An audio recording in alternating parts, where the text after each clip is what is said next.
Hello there, tarot friends. It's Tuesday, so it is weird for me to be here. For me, probably, and for you too. Chris is here, Elemental Cartomancy. Hello, and well, good afternoon to you.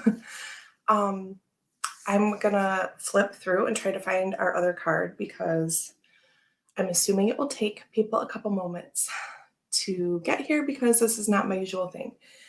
Jackie, hello. It's warm because, as always, I'm running around the 20 minutes before whatever video is supposed to start. And time just slips away. Chris has talked about this before, like getting ready before his Thursday live, and then all of a sudden, it's time. Scott, hello. Thank you for being here. So, yeah, we are going to try archetypes on a Tuesday here for a while. The weekend time is just extra precious because that's when me and Ryan and Max can all be together. And so, yeah, because I had class over the summer and things like that, it's great because it gives them, it gives Ryan and Max time to hang out together, which is really good for the both of them, hanging out without me. So it was great, but now we just kind of need to balance things out a little more.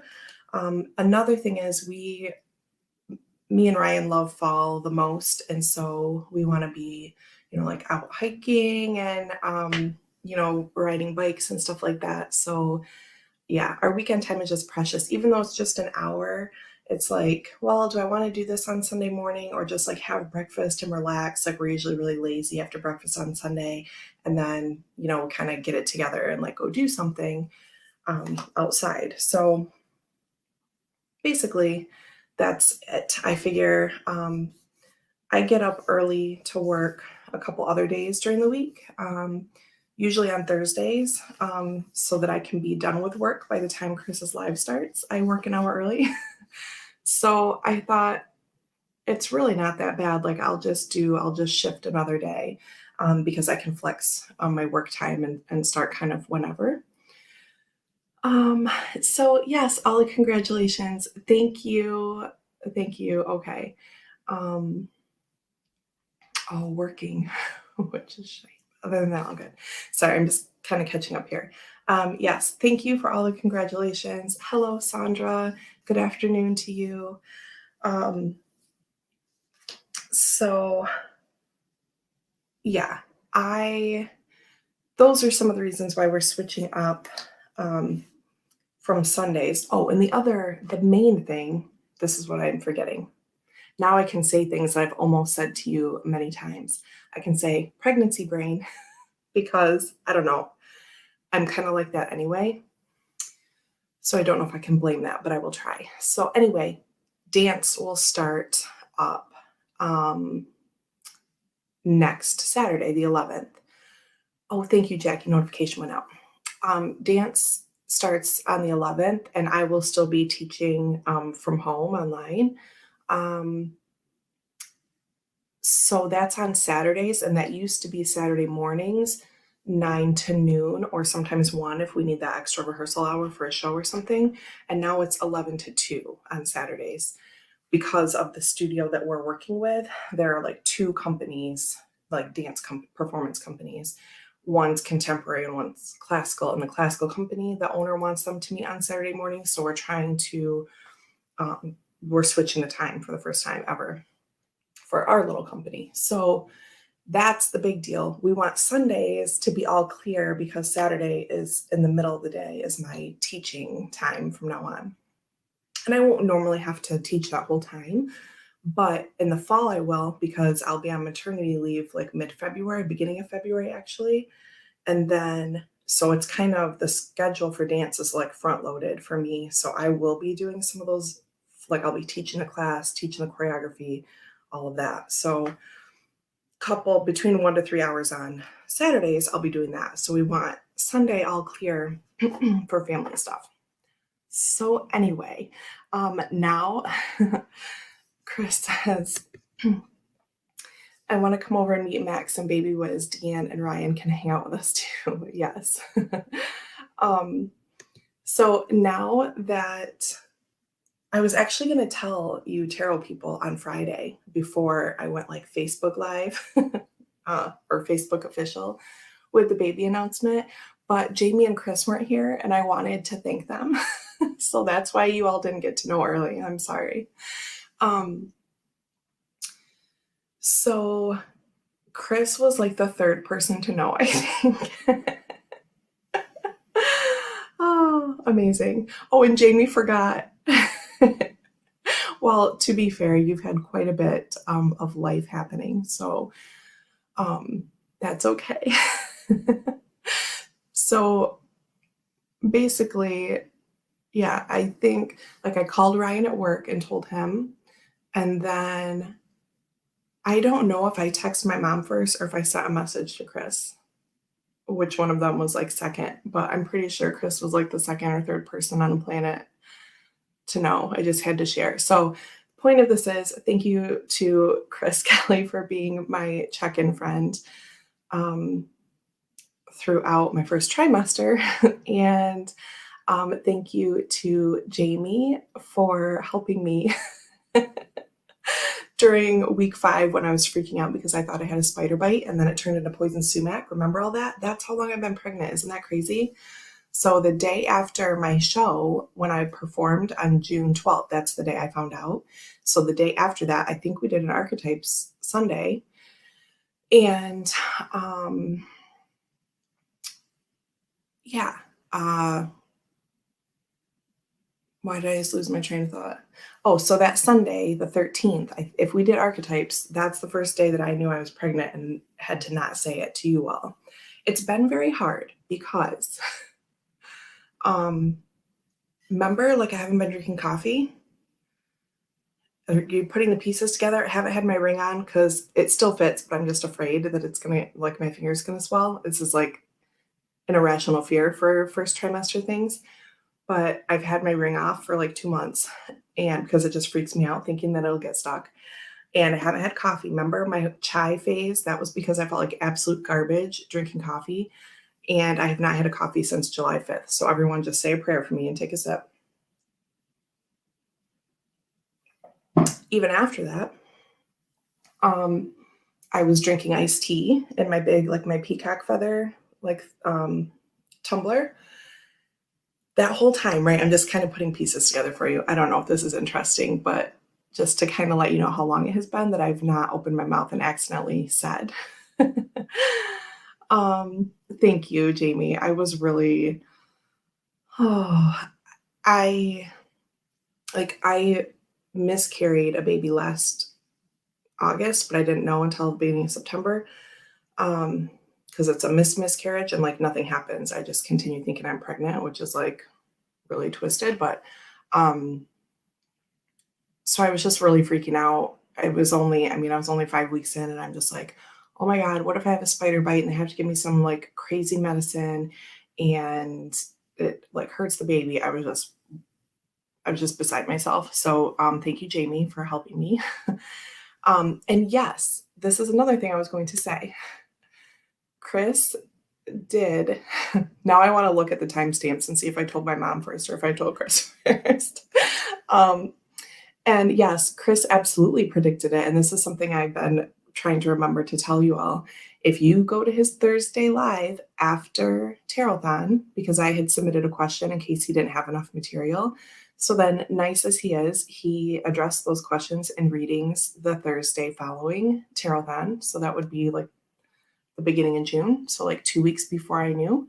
And we were trying. So like when I knew what he saw, there's a moment when he's doing my reading and he said, I see something and that's all I can think right now.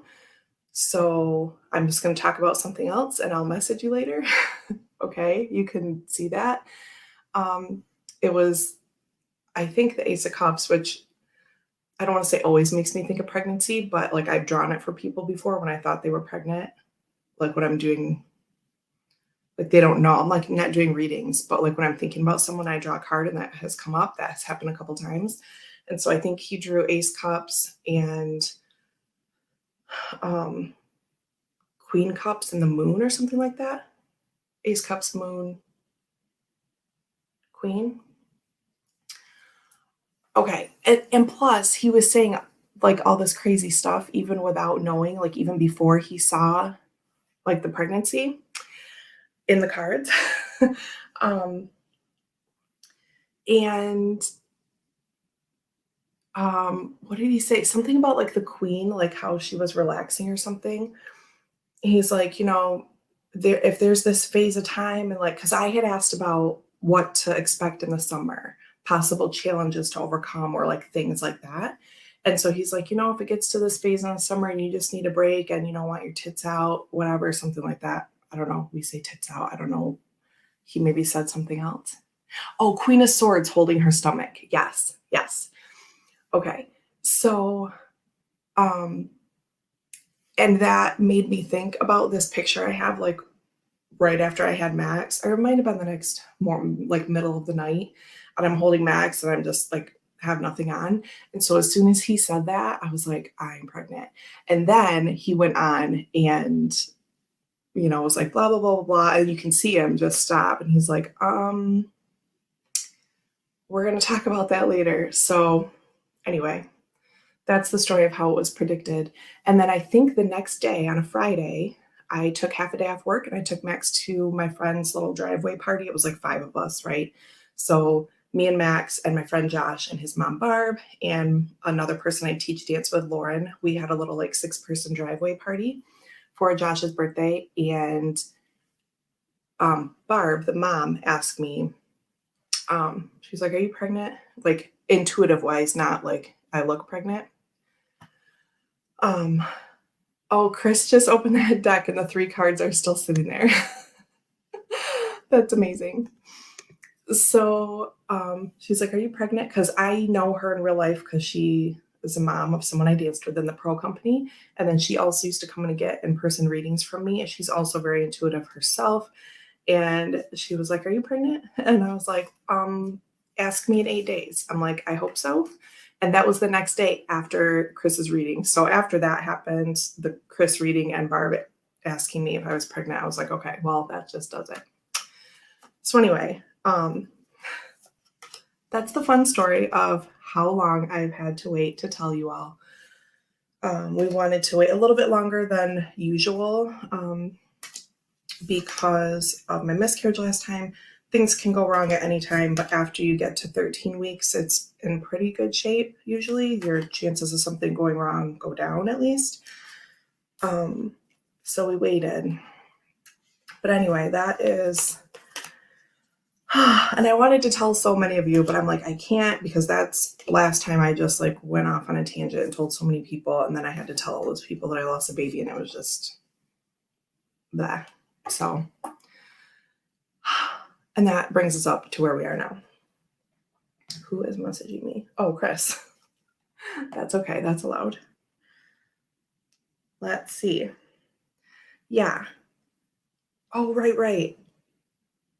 I had kind of forgotten what it was. Yeah. Queen of Swords holding her stomach. Too funny. Okay, you all want to see this? So here.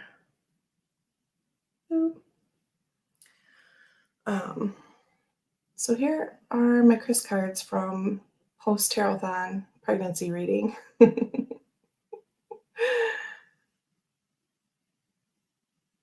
Jamie says, it was funny for me because the whole conversation and worry about the spider came flooding back when I saw your post.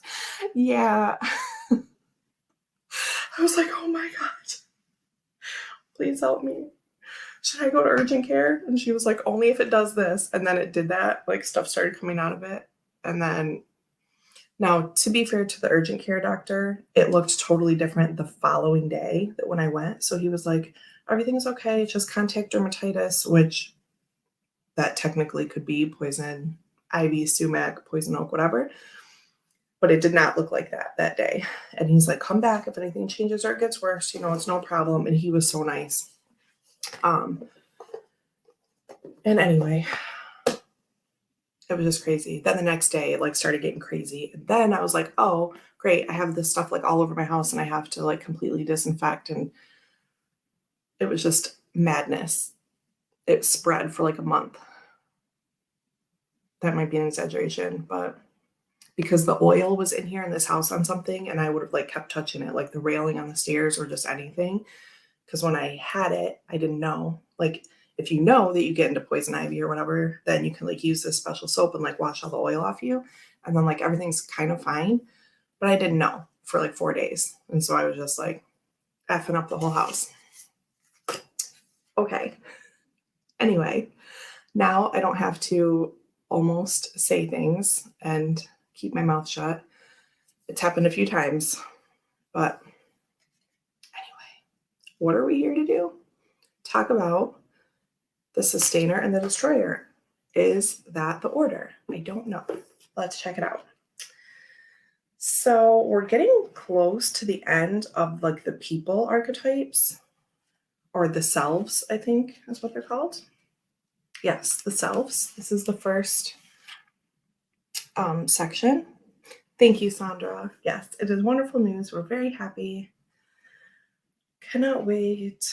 My next appointment is October 5th, and that will be, sorry, it's turning into pregnancy talk.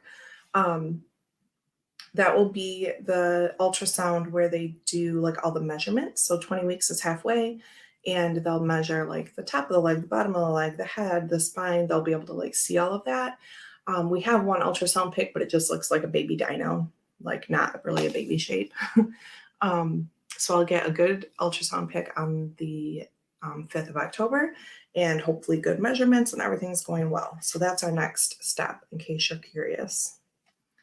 Creator, we already did. Okay, so we have destroyer and sustainer today. And then the healer and the comic will be next week. If you'll remember the comic, I've given you a sneak peek. And then the unseen and the shadow will be the following week. And then the self and the one will be the following week. And then we will be into places. So we have like a month of selves still, unless we combine a couple more and do 3. But I think they kind of pair up really well, how they are remaining. So anyway, just to give you a sneak peek, and then we go into the places, which I think will be cool. Because not all archetype stuff goes into like those different categories, right? That I've noticed anyway. And then the tools, and then the initiations. So anyway, exciting stuff. Let's read through. Where did I go? The destroyer. Okay. Chris, I don't know why that's so funny to me. Need to mute you because going on call. I'm here in spirit though. Oh, and look at all the love. Thank you all. Yeah, Jackie, he's here in spirit. Okay. The destroyer. Here is the card.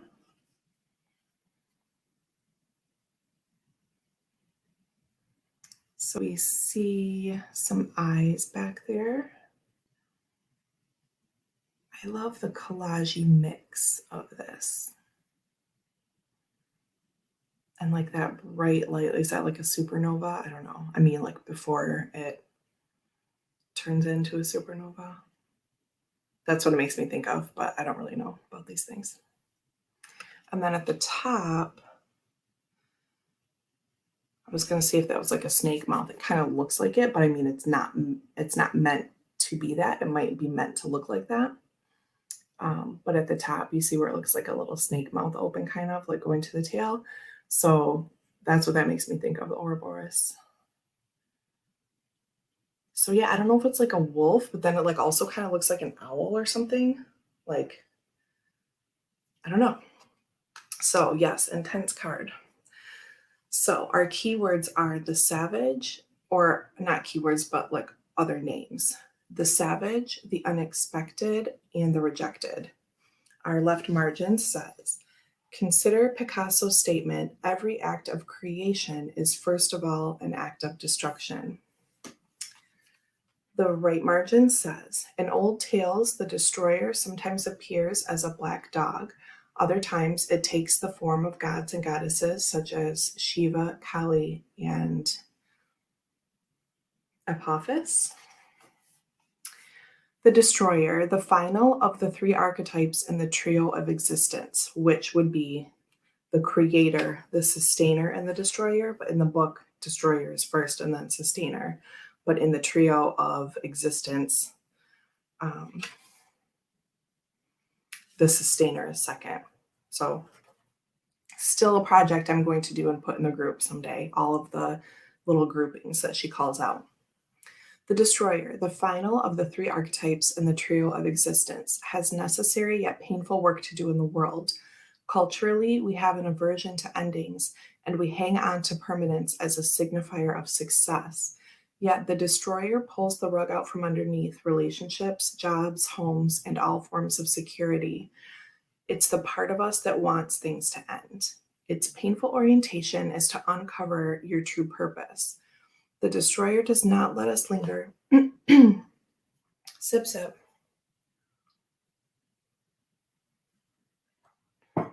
Goodness. The destroyer does not let us linger long in comforts, as it knows not much happens in that realm.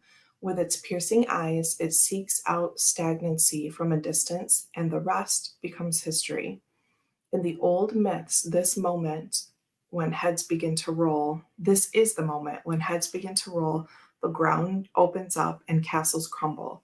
Hold on for the ride, the destroyer has arrived. Diane, hello. So, when light, swift and precise blows that redirect our life. When dark, self-destruction, negativity, unwillingness to rebuild.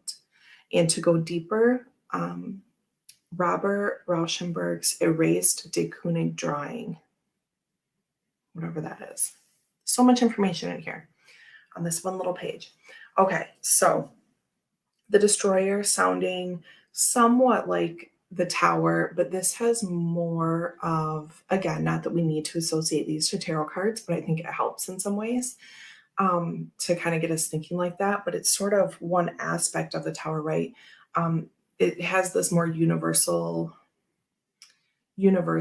directed feel, like, you know, the destroyer seeks out stagnancy, right? Whereas I don't know if we always feel that way with the tower. The destroyer has this really distinct purpose. And when I was reading this, I was thinking about Your Soul's Plan, that pre-birth planning book I've talked about. And if we, in that belief system and that concept, it's this, or that ideology, I should say, is that if we do the work to avoid these things from happening, right? Like if we don't let ourselves get too stagnant in anything, like me in this room, for example, I made a lot of progress prior to last Friday, haven't done much since then, okay? So this example, if I were to like get in here and shake things up and just get the thing done and stop being so stagnant with it, in that ideology, that would save me from future like destroyer moments. Does that make sense? Like if I take it upon myself, the point in Your Soul's Plan is unconditional love for all things and understanding that everything is connected, which is not a new idea, but he's saying this is what the afterlife and the in-between life, like these are the messages that are coming from that, and that we're all here to play different parts. And again, you don't have to subscribe to this, but I'm just using this as an example, and how many times I've thought of that book when reading this, that if we can change things. There are things on our path that are anchored, again, in my belief, but we can, you know, it's a blueprint. Sometimes the ship goes off course for better or worse, right? And some of those things can change if we have the experiences or learn the lessons prior to the thing happening, then that will shift, or it won't be so bad, or whatever, right? This sort of making sense.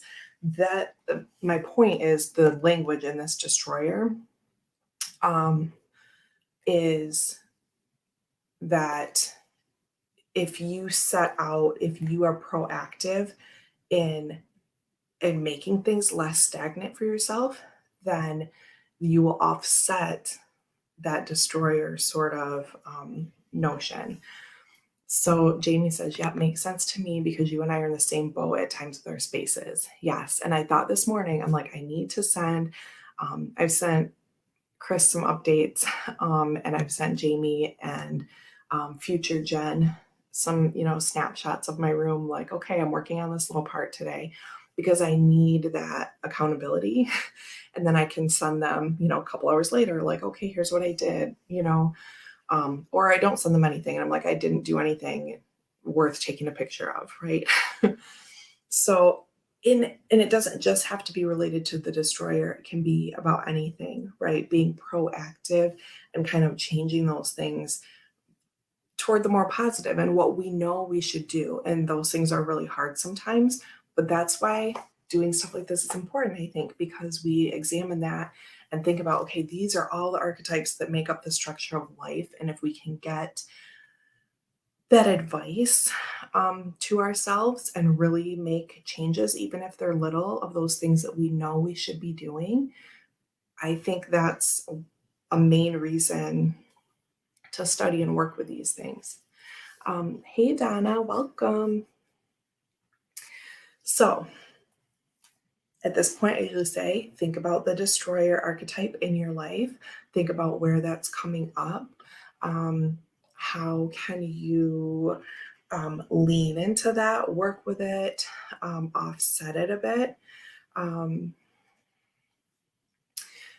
Okay, yeah, and then this happens. This is, Jamie says, I had great plans for the long weekend and my shoulder ended up locked and unusable. So all my plans to organize went out the window. Right. And sometimes, along with,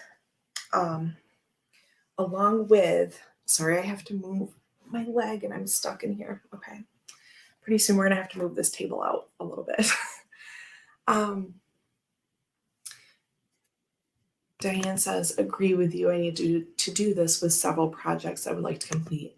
Right. So we all, some people don't have many issues with, okay, I really need to get this done. It's been dragging a while.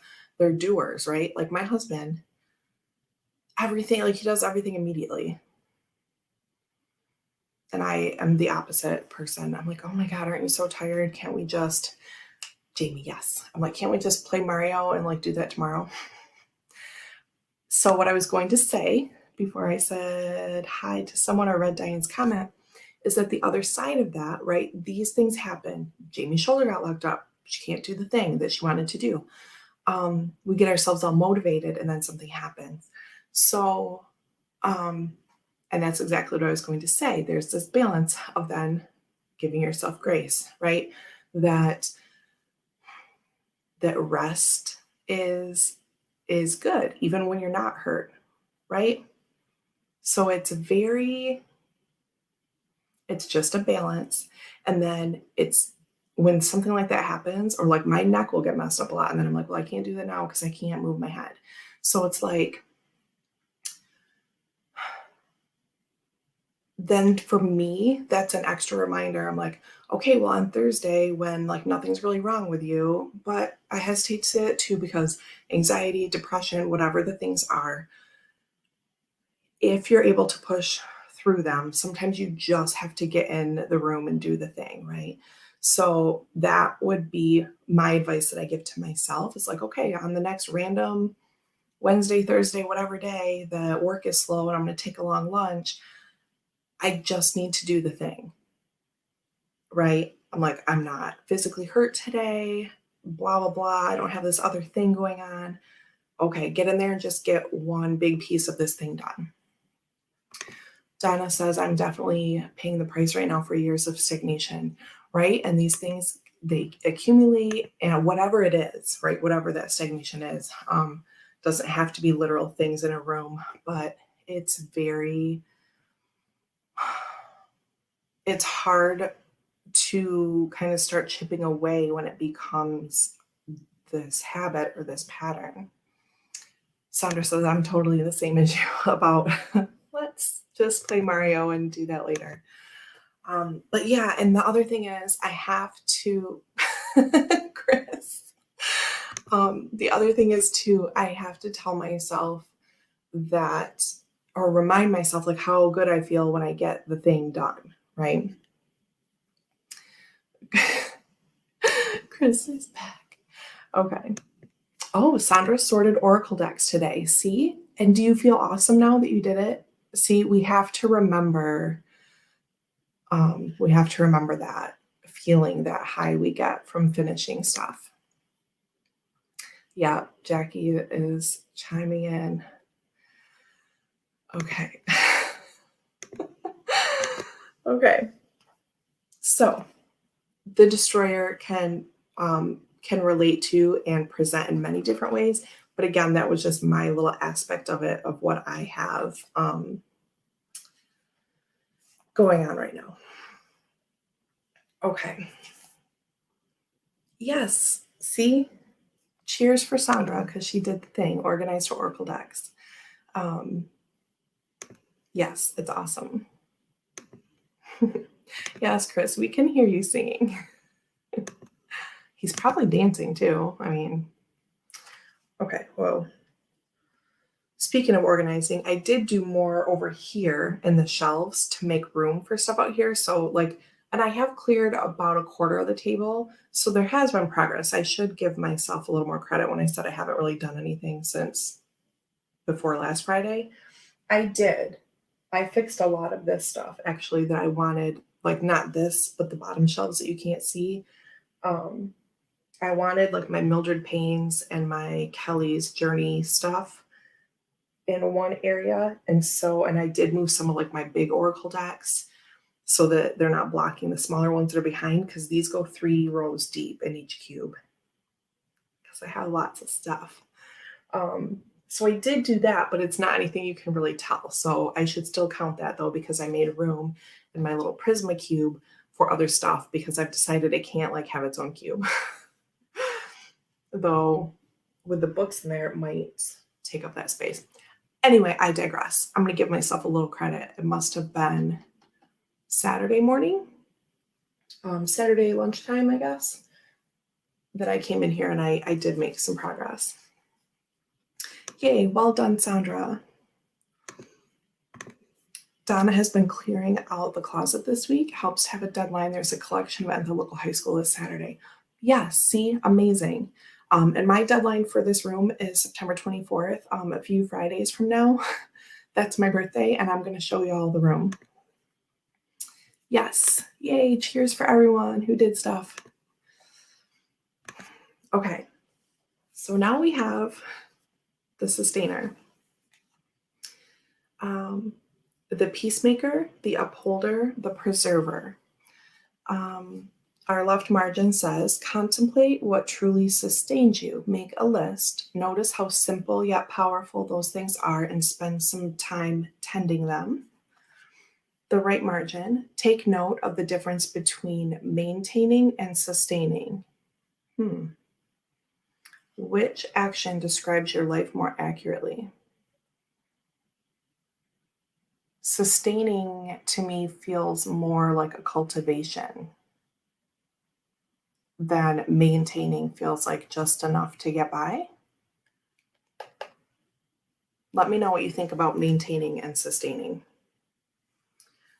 So the sustainer, the second archetype in the trio of existence, which is again creator, sustainer, destroyer, works behind the scenes, tending to the tasks of life.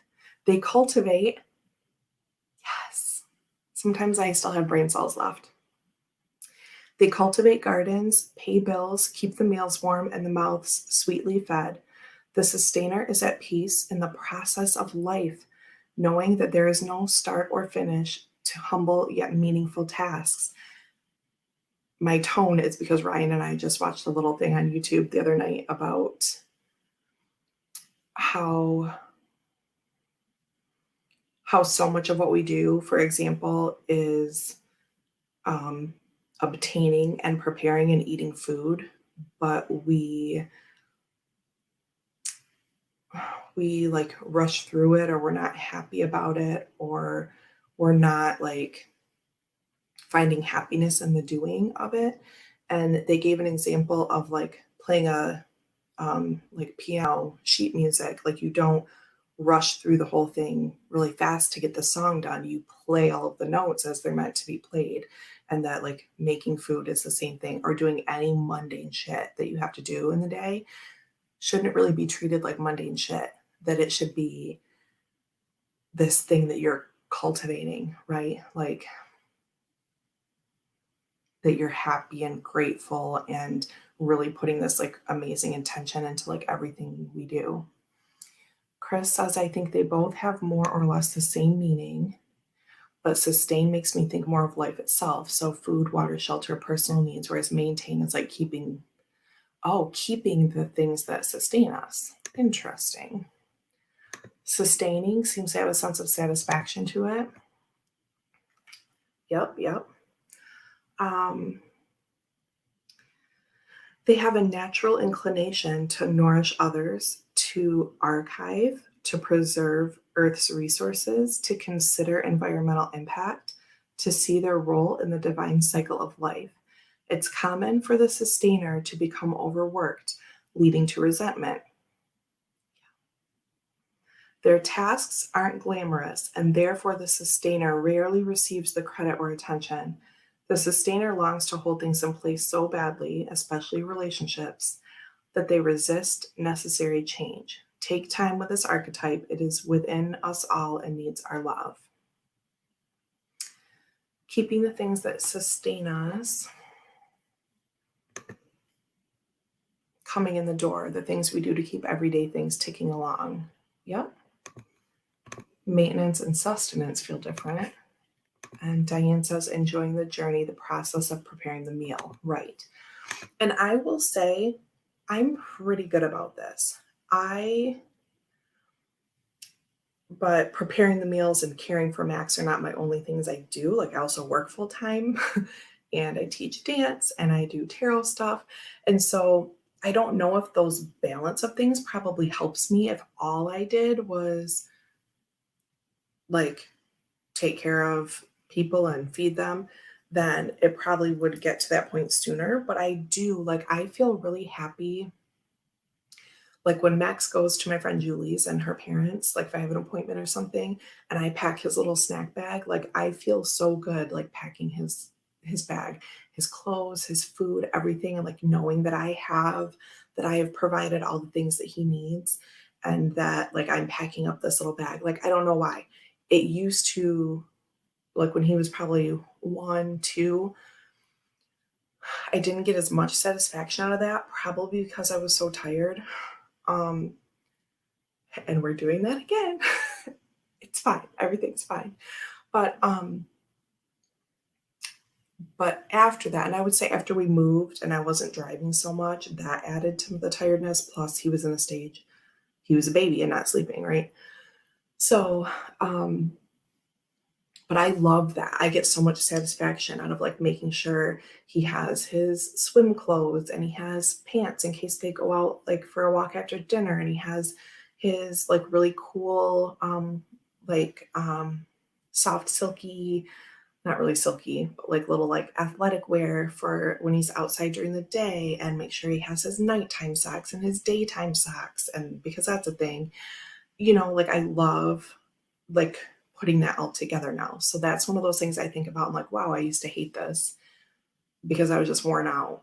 But when you get to a point where you're not worn out, then you can kind of like sink into those things. Hey, Kristen, welcome. I don't know why. I guess it says show. Okay, so when I hovered over to put your comment up, it says show or hide,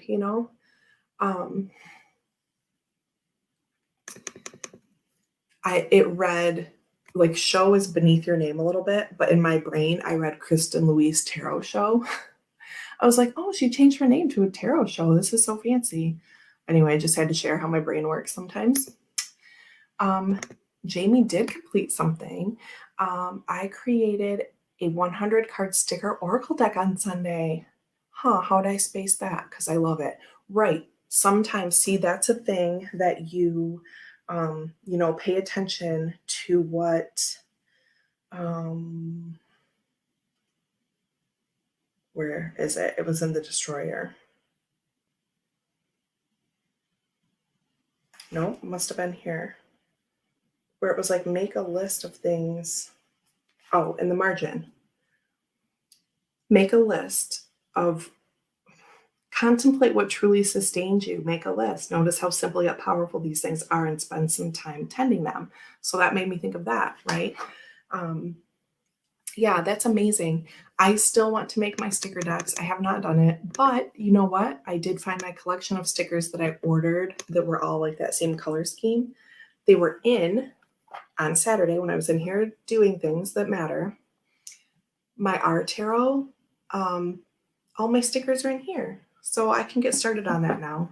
That was just one thing holding me back. But now that I have cleaned enough to find them, I can get back to that project. Anyway, Donna says sometimes the word maintain can have a feeling of exhaustion with it for me, like just keeping things going without much satisfaction. Right. That's how it feels to me. Like maintenance on my car. Like it's a thing I have to do, and sustaining something feels more rewarding to me. I don't know, but that could just be, connotations. Kristen, sloth deck. That would be amazing. Okay. So, when light, abundant, generous, supportive, and reliable. When dark, overworked, resentful, trapped, tired, right? I was too tired to to feel good about things like packing Max's bag. I was like, wow, I just wish someone else would do this for me. To go deeper, Lakshmi, Vishnu, and Demeter. So there you go. Kind of empressy, right? Gerald, Zane, and I had a major creative push on Saturday night. It was super helpful. Oh, that is awesome. I love to hear that. What is this? I can't tell what that is. I don't know. Someone tell me. Okay.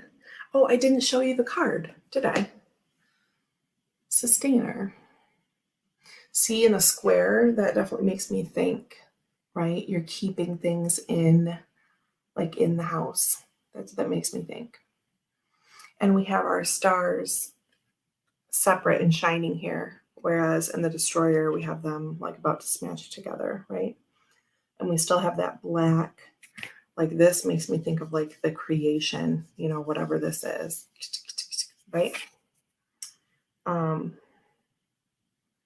So yeah, interesting to see how these are similar. Oh, it's a sloth. Oh, wait, I can see it now with the legs up. It's very hard to tell on the screen, but thank you. I can see it now that you say that. It's a little face. So yeah, those are cool. So again, think about your destroyer and sustainer archetypes, right? How are those appearing in your life right now, or how are they being suppressed? Maybe those things need to be shaken up a little bit.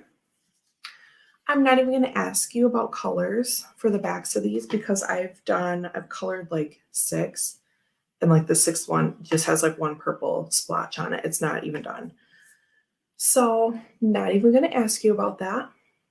Not going to pretend that that's a thing I'm probably going to do before next time.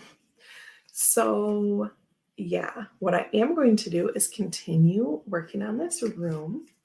I think I am going to take the big cube of like all the paper stuff. Remember on Friday, I kind of went through and told you what I had left in here to kind of hold myself accountable. That one, oh, it's not going to be too heavy. It's just paper, but still, you know how paper can get. I have a couple signs like on top of it, like my grandma's old like address thing that was on her house. Those can stay. And then I'm going to take that upstairs to the extra room, which is actually going to be baby's room. So here's the dilemma. Some of these things have been going upstairs to the baby's room. So our next project that you'll hear me talking about is clearing out the baby room. But I mean, it's fine. I have to be in a closed door room because we have a Savannah cat. So some of the doors stay closed, like this one and that extra room. That paper stuff, even though some of it probably is going to come back in here to be like cut up, like a lot of it's probably cards, and it's a paper hoard, right? It's things that I've like letters and cards and I don't know, stuff like that, scrapbook, junk journal kind of things that will probably come back here.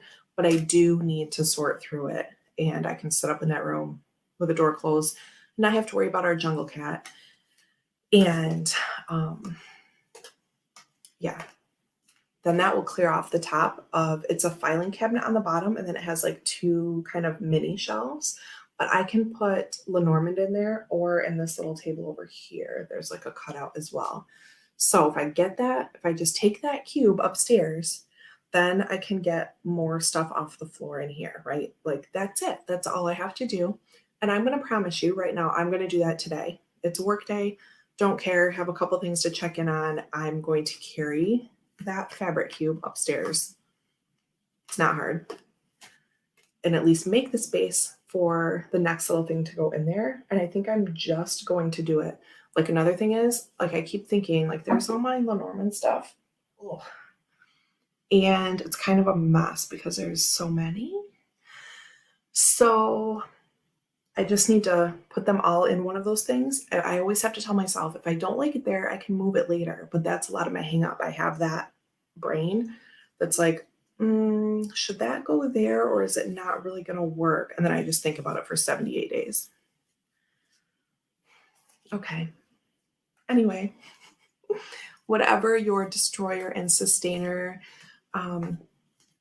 things are in your life right now, think about how you can get those things into balance, I guess, for lack of a better term. Remember, our main thing about the destroyer is the destroyer will seek you out if you're being too stagnant. So what are you being stagnant with? What can you be proactive about and like shake up so that the destroyer aspect is not seeking you out to help you along with that, right? Those universal forces that come along to help you when you're not doing what you should be doing. Okay, so that's the destroyer thing. And then the sustainer thing is to keep that in balance so that you're feeling abundant and not resentful, right? And if you need help with things, ask, right?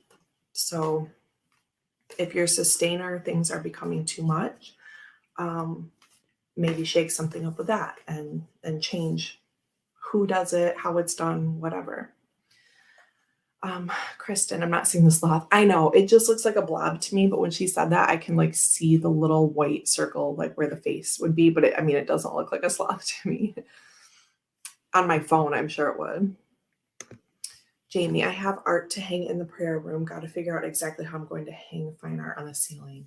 Right? There are some of these things it like takes some brain power and brainstorming. Yeah, to figure that out. I have no advice for you because I don't know. But maybe you could YouTube it. Okay, so we have about 10 minutes left. Does anyone have anything else they would like to share about these archetypes or things that they have accomplished or need to accomplish soon?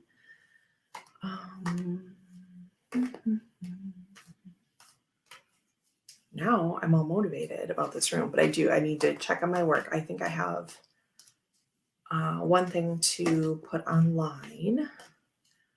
That's part of what I do is put stuff on our website. What colors am I going with? A couple minutes ago, I was like, I'm not even going to talk about colors because I know I'm not going to do it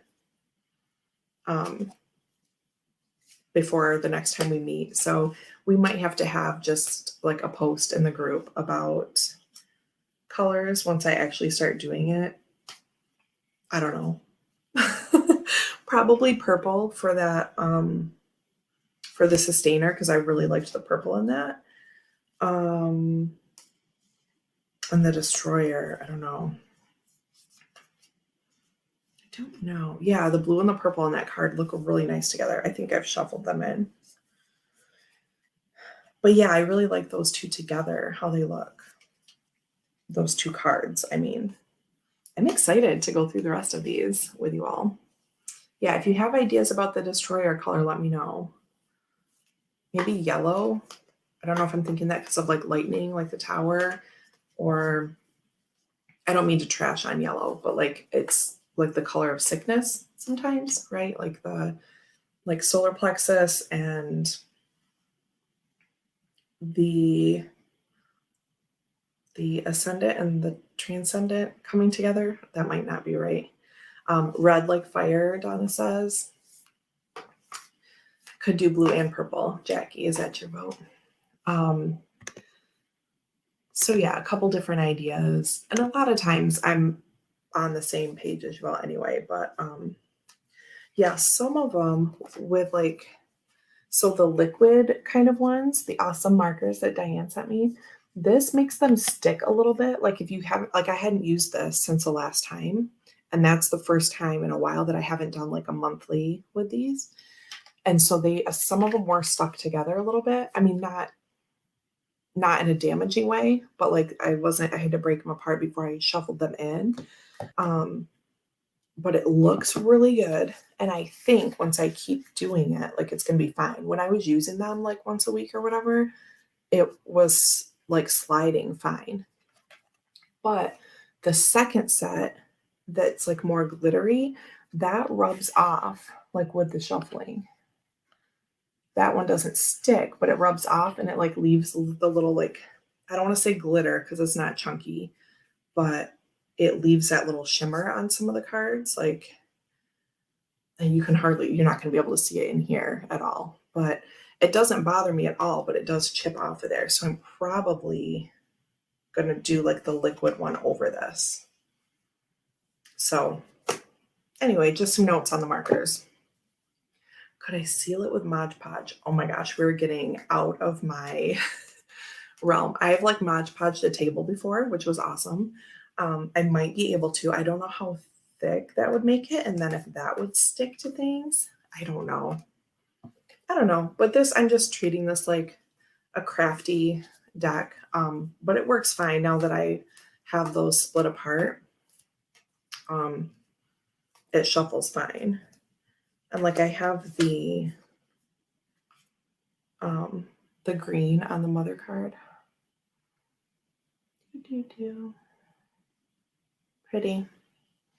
So yeah, that's that. That's the color update. I'm just not holding myself to getting them colored because I don't even know how many behind on coloring them. I've only done like 6. So yeah, Donna, they're really, really pretty. See my yellow one, the Hunter. Oh, Mitchell Osborne. Notification. The Hunter has, I did both yellows on it. And you'll see that the one, like the glittery one, how much this has come off. It like dust off kind of. So anyway, probably going over all those with the liquid. Jamie says, I had 100 cards spread across my prayer room Sunday night because I modged all of my Oracle cards. They were everywhere. Ooh, does it work? Did it turn out good? It like wasn't clumpy or anything? Oh, your sticker ones that you made. That's awesome. Please feel free to post in Blue Crescent Tarot Room. So yeah. Okay, well, I'm just kind of rambling with you all, and I guess I should wrap this up and go get the kiddo out of his video time. They had to dry. No, they look great. That's amazing. You are so cool. Time to go get Max set up with the next activity. Oh my gosh, my hair is like a spider web on my face. Okay.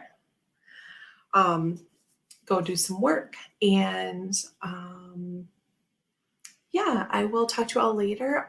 Usually Jonathan is on a Tuesday, like 2 p.m. Eastern, but I believe today is his actual birthday. And I believe he's taking September completely off of tarot, right?